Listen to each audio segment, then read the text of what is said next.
Assalamualaikum warahmatullahi wabarakatuh. Bismillahirrahmanirrahim. Alhamdulillahirrahmanirrahim. Wabihi nasta'in ala umuri dunia waddin.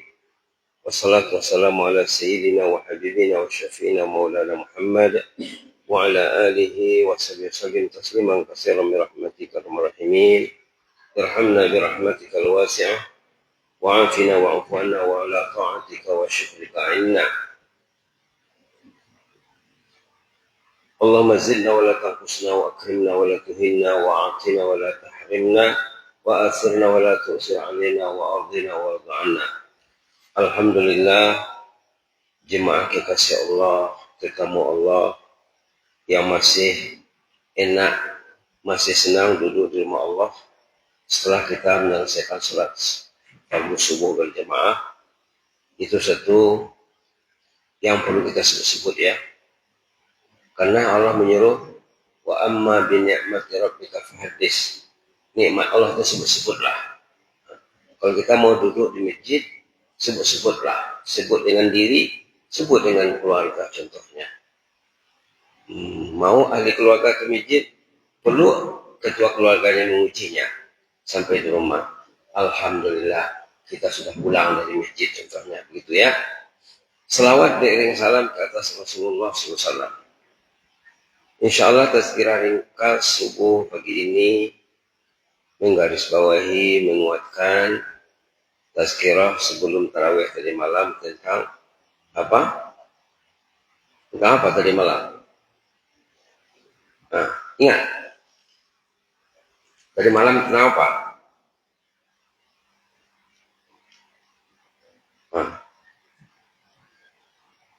Tentang bahaya lidah, ghibah, bahaya lidah. Kalau lidah tidak dijaga, puasa itu sia-sia. Ibadat itu habis. Kan ada dalam hadis tentang si muflis. Muflis istilah dalam Islam. Muflis dipakai di negara tetangga, di Brunei dipakai, Singapura dipakai, Malaysia dipakai. Orang sini disebut muflis, tahu enggak? Itu dalam hadis, itu istilah hadis. Nabi pernah menanya sahabat, tahu kamu siapa si muflis? Kata Nabi. Muflis itu orang yang bangkrut. Kalau di sini pakai bahasa Belanda, kalau di Malaysia pakai bahasa Arab, pakai bahasa hadis. Bangkrut. Puasanya untuk orang, ibadahnya untuk orang lain. Rekening pahalanya kosong. Itu namanya muflis. Coba nanti cari, kalau rajin cari di Google, apa itu muflis. Nabi menanya sahabat, atadru nama muflis. Siapa kamu? Tahukah kamu apa itu si muflis? Kata Nabi kepada Rasul, kepada sahabat. Kata sahabat, yang tahu kami muflis itu orang yang utangnya banyak, duit tak ada untuk membayar. Itu kira-kira maksudnya lah. Maksudnya bukan macam itu, kata Rasul, ini bukan masalah bisnis ini. Masalah agama. Puasanya hebat, kemuliaannya hebat, Qur'annya hebat. Tapi gagal menjaga lidah. Satu saja ya, lidah saja tidak dijaga. Nanti kalau orang yang dia ghibah itu, yang dia gunjing itu, tidak memaafkannya, atau dia tidak minta maaf, nanti di hadapan Allah berbayar. Dibayar itu. Segala tindakan yang tak baik, yang dilakukan sama orang, dia tahu atau tak tahu, nanti dia akan terbongkar semuanya. Apa alasannya? Alasan dalam surah At-Tariq, yauma tubulas sarair. Pada hari itu semua rahasia terbongkar. Mungkin suami menggibah istrinya, istri menggibah suaminya. Boleh jadi ya, suami istri yang belum dikelola dengan baik, maka hidup ghibah, gunjing di kalangan mereka. Tengok ayat dalam surah At-Tariq halaman 591 Yauma tubulas sarair. Pada hari itu semua rahasia dibongkar. Artinya apa? Orang yang kena mangsa gunjing, kena mangsa riba, itu menuntut di hadapan Allah. Di sana pembayarnya pahala. Duit tidak ada lagi. Pahala. Sehingga orang tuh banyak kasusnya habis pahalanya untuk membayar utang belum habis lagi. Itu muflis tuh. Akhirnya apa? Dosa orang yang dia gunjing itu, yang dia riba itu dikasih sama yang tukang gunjing. Pahala habis, dosa bertambah. Itulah kata Nabi, si muflis namanya Pak. Si bangkrut. Subhanallah. Subhanallah. Tadi kita baca surah Ibrahim Pak ya. Kita nak kaitkan dengan amalan lidah. Halaman 258-259. Orang beriman itu lidahnya dipelihara. Pemikirannya terjaga. Tutur katanya terkawal. Lidahnya semua melahirkan yang baik-baik. Ini ayat dalam ayat 24. Alam tara kaifa daraballahu masalan kalimah. Alam tara kaifa daraballahu masalan kalimatan thayyibah kasyajaratin thayyibatin asluha thabit wa far'uha fis sama' tu'ti ukulaha kulla hinin bi'izni rabbiha wa yadribullahu al-amsala lin-nasi la'allahum yatadhakkarun. Allah maja'alna minal mutadhakkirin. Tidakkah Anda perhatikan Allah membuat perumpamaan kalimah thayyibah. Kalimah thayyibah itu iman yang ada dalam hati Bapak. Itu diibaratkan kasyajaratin thayyibah, seperti pokok. Thayyibah itu yang baik. Kalimah yang baik, la ilaha illallah, keyakinan Bapak kepada Allah yang ada dalam hati, itu ibarat pokok yang baik. Yang batangnya berdiri kokoh, ranting dan cabangnya sampai ke langit. Hebatnya Pak ya. Hebatnya Quran membuat contoh. Keyakinan Bapak yang mantap dalam hati itu ibarat pokok yang berdiri tegak, dahan ranting dan cabangnya sampai ke langit. Subhanallah. Tu'ti ukulaha kullahin, berbuah sepanjang masa. Bukan Ramadan saja berbuah. Kullahin 24 jam sehari semalam, 12 bulan setahun. Biizni rabbiha, dengan seizin Allah. Jadi tutur katanya pun baik. Tutur katanya baik. Wa yadribullahu al-amsala lin-nas. Allah membuat perumpamaan itu umat manusia la'allahum yatadzakkarun, agar mereka ingat. Jadi tutur katanya manis. Manis, enak, sedap. Orang beriman Pak ya. Itulah. Saya teringat kisah benar ya, yang saya alami sendiri waktu bertugas di negara tetangga. Ada seorang jemaah itu dia sangat peduli. Keprihatinannya kepada jemaahnya sangat tinggi. Dia kepala kantor di universitas. Kepala kantor dia. Ketua prodi. Jadi ada di antara stafnya di kantor yang tidak pandai menjaga lidah. Setiap dia ngomong, mesti ada orang terluka hati di bawahnya. Lidahnya tajam. Asal ngomong, ada orang kena. Asal ngomong, ada orang kena.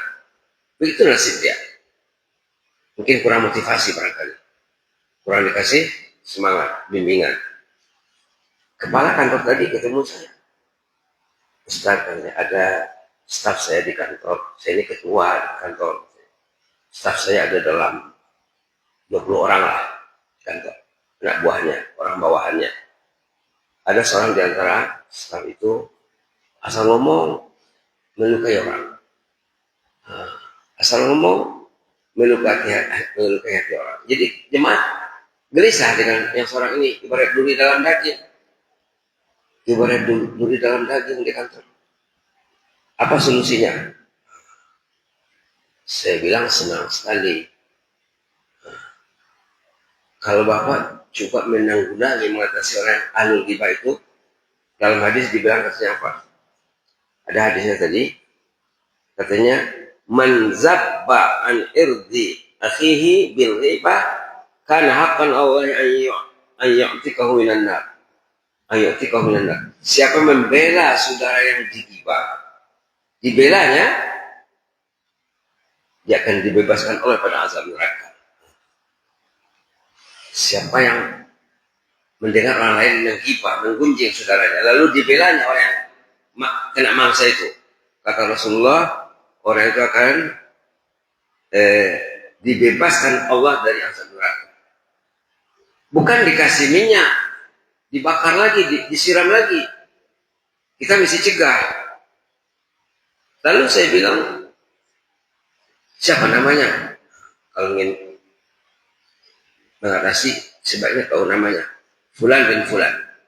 Nah begini Pak, saya panggil orang yang konsultasi tadi cikgu. Begini cikgu, kita istighfarkan si penghibah itu, si penggunjing itu. Fulan bin Fulan, ya Allah, ampuni dosanya ya Allah. Kami juga mampuni dosa kami. Kami sudah terlanjur membiarkan dia terjerumus dalam menghibah. Allah maghfir lana warhamna wa tub alaina innaka antat tawwabur rahim. Itu istighfar yang diajar Nabi ya. Allah maghfir lana warhamna wa tub alaina innaka antat tawwabur rahim.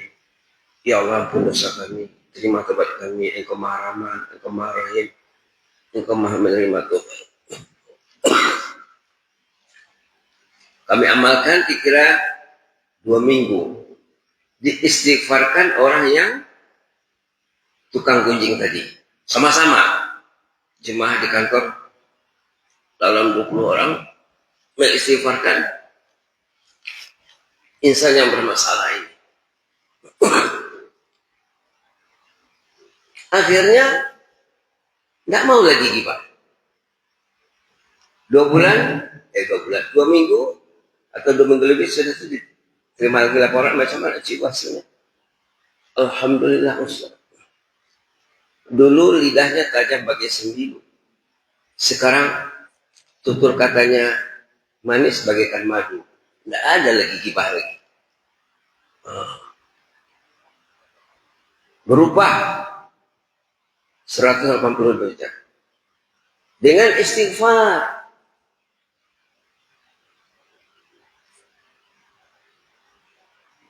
Kalau kita biarkan, berarti kita biarkan saudara kita hanyut, tenggelam dalam lembah kesengsaraan, kedosaan. Apa dari istighfarnya? Allah maghfir lana warhamna wa tub alaina innaka antat tawwabur rahim. Ya Allah, ampunilah dosa kami. Allah maghfir lana warhamna, rahmatilah kami ya Allah. Wa tub alaina, terima tobat kami ya Allah.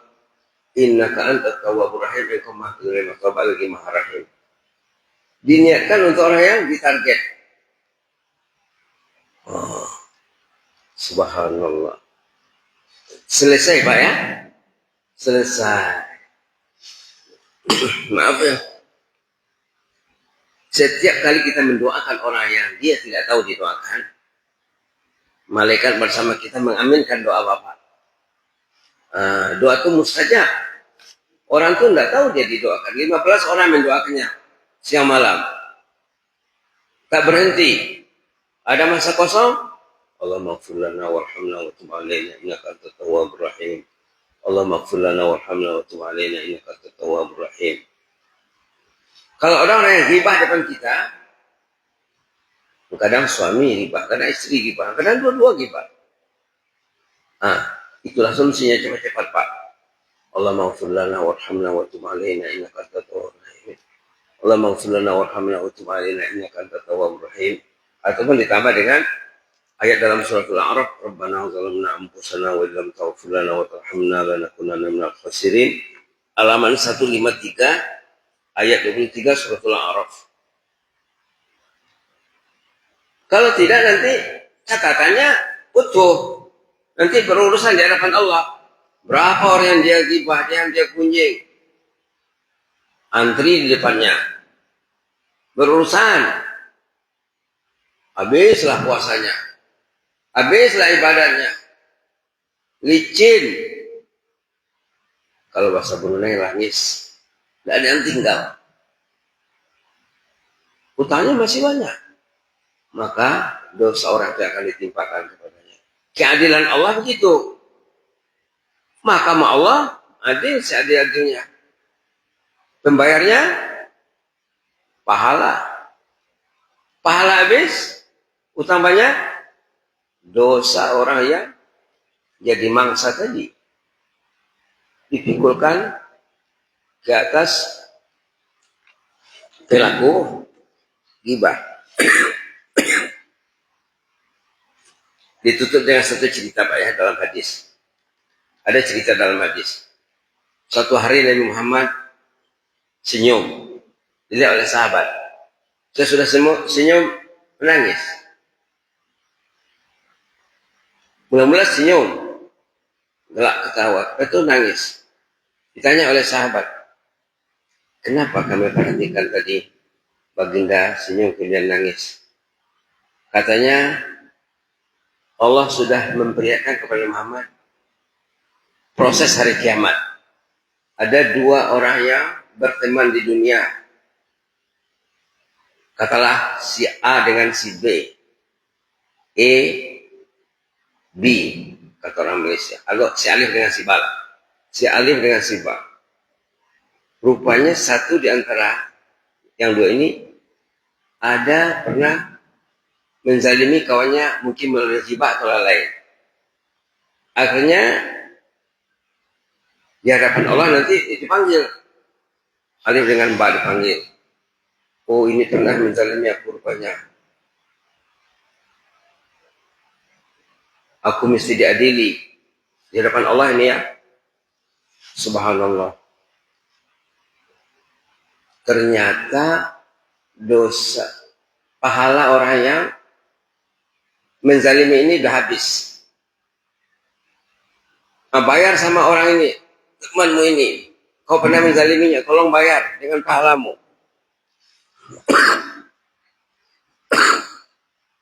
Kata orang tuh, tidak ada pahalaku lagi, ya Allah. Cuma bayarnya.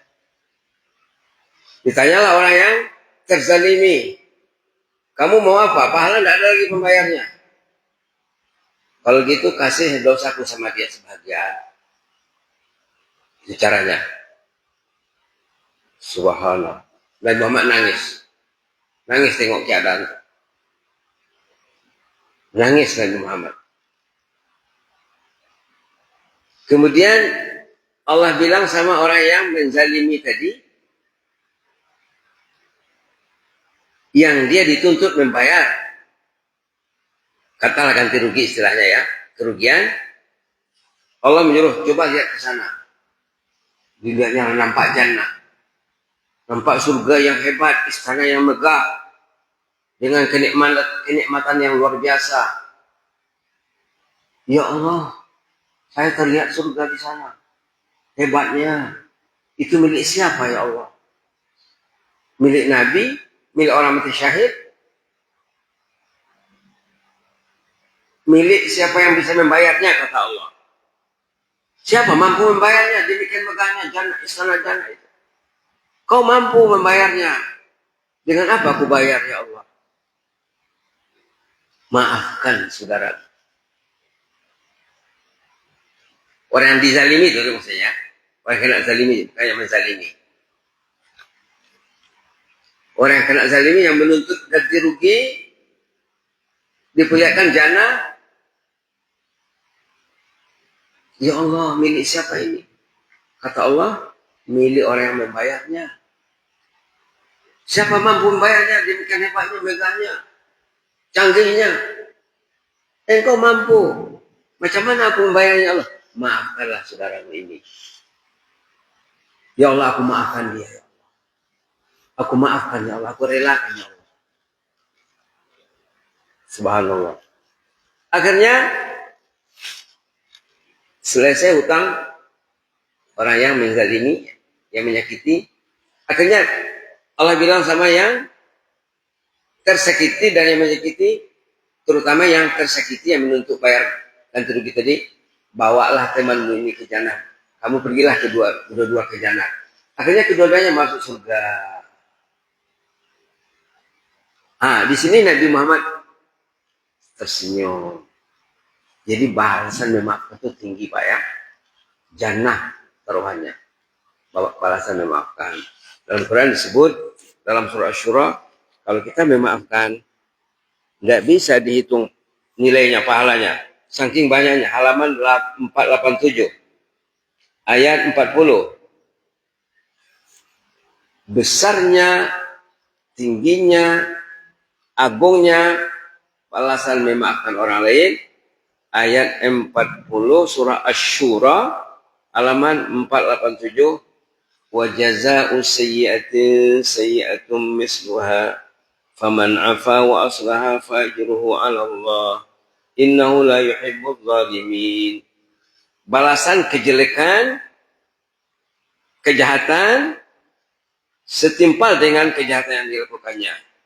Tapi siapa yang memberi maaf, dia tidak mengingat lagi kesalahan orang, dia maafkan terus, dia lupakan, dia abaikan. Wa aslah, sesudah dia memaafkan, dia berbuat baik, buktinya dia sudah memaafkan, fa ajruhu 'ala Allah, ganjarannya Allah yang tahu, artinya tidak dapat dinilai. Sebelum ini sudah disebut ada tiga amalan yang tidak dapat dihitung nilainya, ganjarannya. Pertama memaafkan, yang kedua ganjaran puasa, yang ketiga ganjaran sabar. Innahu la yuhibbuz zalimin, Allah tidak menyukai orang yang zalim. Lalu begitu caranya Allah ya, dalam mahkamah Allah nanti di sana, itu yang baik nasibnya ya. Mungkin itu pertimbangan Allah macam mana ya. Yang jelasnya dalam hadis tadi digambarkan besarnya pahala memaafkan. Oke lah ya, mudah-mudahan kita saling memaafkan. Jazakumullah khairan. Inni uhibbukum fillah wa astaudiukumullah. Wassalamualaikum warahmatullahi wabarakatuh.